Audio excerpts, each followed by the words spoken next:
In God, what we get back is always greater than what we give up. ദൈവത്തിൽ നമുക്ക് തിരികെ ലഭിക്കുന്നത് നാം ഉപേക്ഷിക്കുന്നതിനേക്കാൾ വലുതാണ്.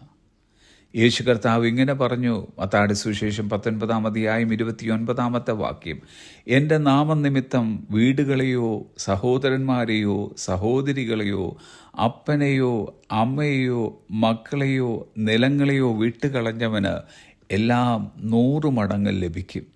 അവൻ നിത്യജീവനെയും അവകാശമാക്കും.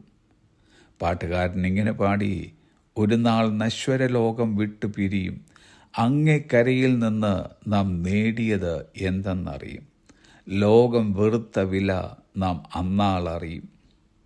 ക്രിസ്തു നിമിത്തം നമുക്കിന്ന് എന്തെങ്കിലും ഉപേക്ഷിക്കപ്പെടേണ്ടതായി വന്നിട്ടുണ്ടെങ്കിൽ, നഷ്ടം സംഭവിച്ചിട്ടുണ്ടെങ്കിൽ സങ്കടപ്പെടേണ്ട. ദൈവത്തിൽ നിന്നും നമുക്ക് ലഭിക്കുവാനുള്ളത് അത്യുത്തമമായ കാര്യമാണ്.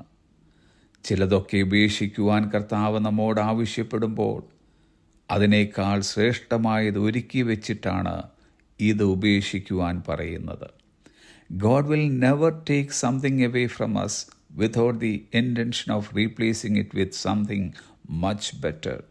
കൂടുതൽ മെച്ചപ്പെട്ട എന്തെങ്കിലും നൽകണമെന്ന ഉദ്ദേശ്യമില്ലാതെ ദൈവം ഒരിക്കലും നമ്മിൽ നിന്ന് എന്തെങ്കിലും എടുത്തു കളയുകയില്ല.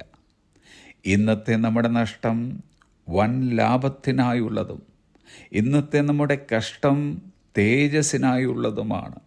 അതുകൊണ്ട് നഷ്ടങ്ങളിലും കഷ്ടങ്ങളിലും പിറുപിറുക്കാതെ സന്തോഷത്തോടെ അത് സഹിക്കുവാനിടയാകണം.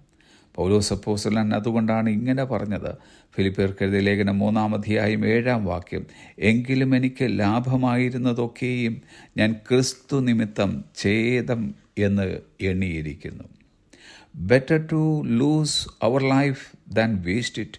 ജീവിതം പാഴാക്കുന്നതിനേക്കാൾ ഛേദമുണ്ടാകുന്നതാണ് നല്ലതെന്ന് ഒരാൾ പറഞ്ഞിട്ടുണ്ട്. മനുഷ്യർക്കായി ദൈവം നൽകിയിട്ടുള്ള ഏറ്റവും വലിയ ദാനം യേശു ക്രിസ്തുവാണ്.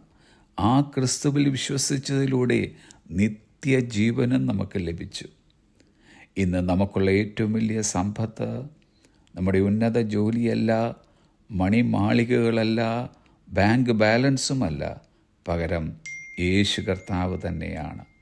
വരും ലോകത്തിലെ ഏറ്റവും വലിയ പ്രത്യേകത യേശു കർത്താവിനോടൊപ്പം നാം നിത്യത ചെലവഴിക്കുമെന്നുള്ളതാണ്. സ്വർഗസ്ഥലത്തെ ബാക്കി പ്രത്യേകതകൾ എല്ലാം അതിന് പിന്നാലെയുള്ളതാണ്.